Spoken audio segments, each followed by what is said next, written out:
Hello everyone, welcome back to my channel. और आज हम बात करेंगे जो सबसे मोस्ट इम्पॉर्टेंट टॉपिक है हमारी लाइफ, पूरी लाइफ टाइम के लिए, वो है self love. What is a self love. और ये अफर्मेशंस में या फिर हमारी जो ये law of attraction, law of assumption की जो जर्नी है, इस पर इतना इम्पॉर्टेंट रोल क्यों प्ले करता है, तो उसको भी समझ लेते हैं। तो सबसे पहले क्या है कि सेल्फ लव क्या है। बहुत लोग इस बात पे कंफ्यूज कर रहते हैं कि नहीं, हम तो खुद को बहुत अच्छे से ग्रूम करते हैं, और या फिर हम तो हमेशा अपने आप को ही इम्पोर्टेंस देते हैं, तो क्या ये सेल्फ लव नहीं है, या फिर ये सेल्फ ऑब्सेशन है, या फिर हमारा एटीट्यूड है। मैं आपको बता दूं कि देखिए, सेल्फ लव बहुत बड़ा टॉपिक है, बहुत ज़्यादा। अगर आप डीप में जाएंगे तो सेल्फ लव का होता है स्वप्रेम, मतलब कि जो खुद की आत्मा से प्रेम करता है। उसके लिए ना ये जो बॉडी है, ये सब चीज़ें ना उतनी मायने नहीं रख जाती जितनी उसकी आत्मा। और आत्मा परिशुद्ध होती है। वो मतलब कि वो आप किसी और के में ना कोई दोष देखती है, ना कोई विकार देखती है। मतलब वो सिर्फ एक एनर्जी फॉर्म में होती है। लेकिन जब आप अपनी एनर्जी को जान जाते हैं, चाहे वो अपनी मेल फीमेल एनर्जी हो, जो हमारे अंदर होती है मैस्कुलिन फेमिनिन, जिसको पता होगा, वो डीएफ डीएम वाली एनर्जीज होती हैं, वो सेल्फ लव के दौरान ही बैलेंस होना शुरू होती हैं। तो सेल्फ लव और कुछ नहीं है, वो है हमारी आत्मा का परिशुद्धिकरण। लेकिन हम अपनी आत्मा को डायरेक्ट देख नहीं सकते, वो हमारी एक फिजिकल बॉडी के अंदर है, फिजिकल बॉडी को के फॉर्म में है। लेकिन जैसे जैसे हम अपने आप को मेंटेन करना शुरू करते हैं, या फिर अपने आप को धीरे धीरे महसूस करते हैं, देखिए हमें फिर पता चलता है, जब हम अपने आप थोड़ी सेल्फ केयर पर अवेयर होते हैं, तो हमें पता चलता है कि ऐसा क्या है जो हमें इफ़ेक्ट करता है, या फिर ऐसी। तो सबसे पहले अगर आप सच में एक ट्रू लव जर्नी में हैं सेल्फ लव की, तो आप जानेंगे कि आप जब जैसे जैसे आपके अंदर आपका सेल्फ लव बढ़ेगा, वैसे वैसे आपके अंदर दूसरों के बारे में जो नेगेटिव थॉट्स आते हैं, या फिर दूसरों के ऊपर जो मतलब कि जेलसी जैसी चीज़ें हैं, हम किसी और से जेलस हो जाते हैं, या फिर हम उसके बारे में बुरा सोचते हैं कि उसने मेरे साथ ऐसा किया है, फिर जो विक्टिम कार्ड्स जो प्ले करते हैं ना, वो बहुत हद तक कम हो जाता है। क्योंकि हम अपने अंदर अपनी आत्मा को पहचानने लगते हैं, कि जो कहते हैं आत्मा में हमारे परमात्मा होते हैं, अपने अंदर के भगवान को हम जानने लगते हैं। और आज तक आप जानेंगे कि हम ही अपनी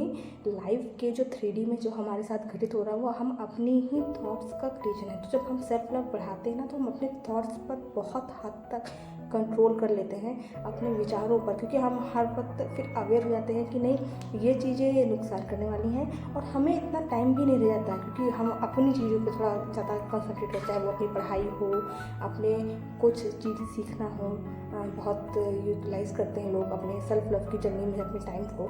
तो ये बहुत ही अच्छी जर्नी होती है। तो सेल्फ लव की ये थी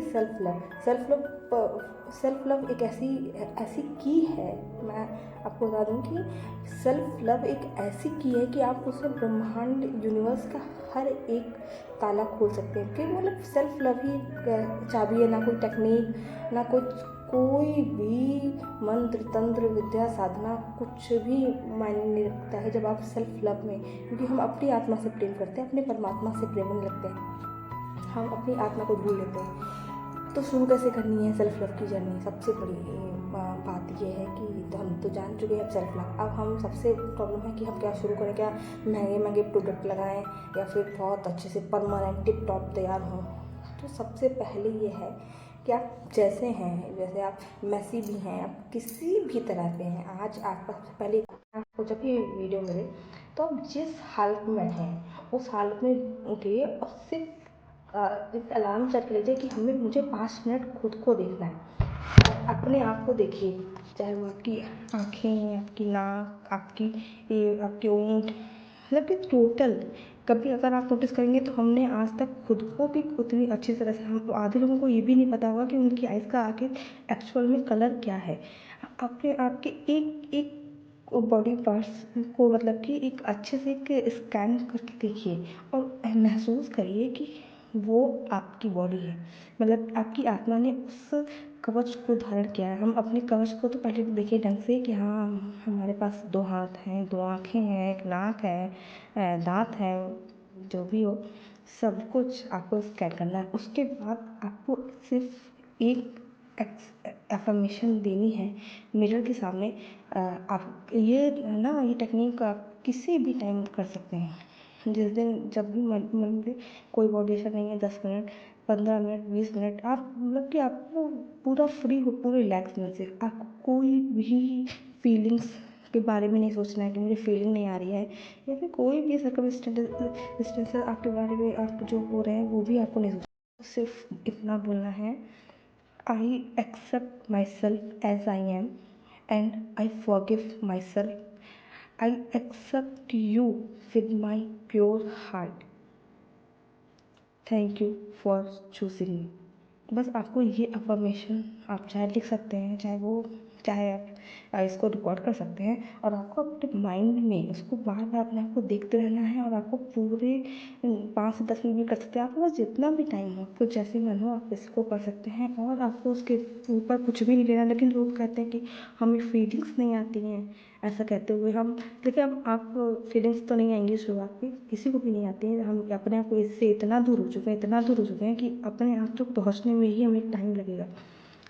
तो आपको लेकिन शुरुआत तो करनी पड़ेगी ना पहुँचने तक। लेकिन सबसे पहली अफर्मेशन आपको यही बोलनी है, I accept myself as I am, I forgive myself and I accept you with my pure heart. Thank you for choosing me. ये अफर्मेशन बहुत ही मेडिकल था। आप एक दिन पूरा दिन निकालिए, अगर आप अफर्मेशन, जब भी आपको कुछ भी थॉट आए किसी के बारे में XYZ, आप ये अफर्मेशन को अपने दिमाग में रखिए और पूरा दिन, सिर्फ एक दिन आपको करना है ये टेक्निक, आपको बहुत ज़्यादा नहीं करनी। आपको पूरा दिन, अगर आप सुबह देख रहे हैं, पूरा दिन करना है, और शाम को आपको यही एक अफर्मेशन ऐसे लिख लेनी है। या फिर आप उसको क्या कहते हैं, आप उसको एक वाटर बॉटल में ले लीजिए, उसमें बोल लीजिए, और वो एक पूरा पानी, इतना पानी लीजिएगा जितना आप पूरा पी सके एक बार में। उसको आपको 7 या 21 जैसे भी आप हो, वो ये अफर्मेशन आपको पानी में बोलनी है और पीनी है आपको अंदर तक पीनी है। और जिसमें बहुत ज़्यादा नेगेटिव, जिसमें बहुत रेजिस्टेंस जिनको आ रहा है, वो आई फॉरगिव माई सेल्फ एक ब्लैक पेन से एक कागज़ पे लिखेंगे और उसे बर्न कर दीजिए, या फिर आप उसे बिल्कुल छोटे छोटे टुकड़ों में फाड़ के ब्लो आउट कर दीजिए। जैसे आपको मतलब उसको बिल्कुल जो है वो डिकम्पोज कर देना है। नेचर में मत करिएगा, एशेस कर सकते हैं, लेकिन जैसे लोग मिट्टी वगैरह में वहाँ नहीं फेंकने, क्योंकि वो नेगेटिव होती है, आपके प्लांट्स को इफेक्ट करते हैं। तो वो आपको ऐसे करके उसको फ्लश आउट कर देना है। कैसे करिए आप ये करिए, फिर मैं दूसरा टास्क क्या होगा मैं आपको बताऊँ। Thank you for watching this video. Thank you so much for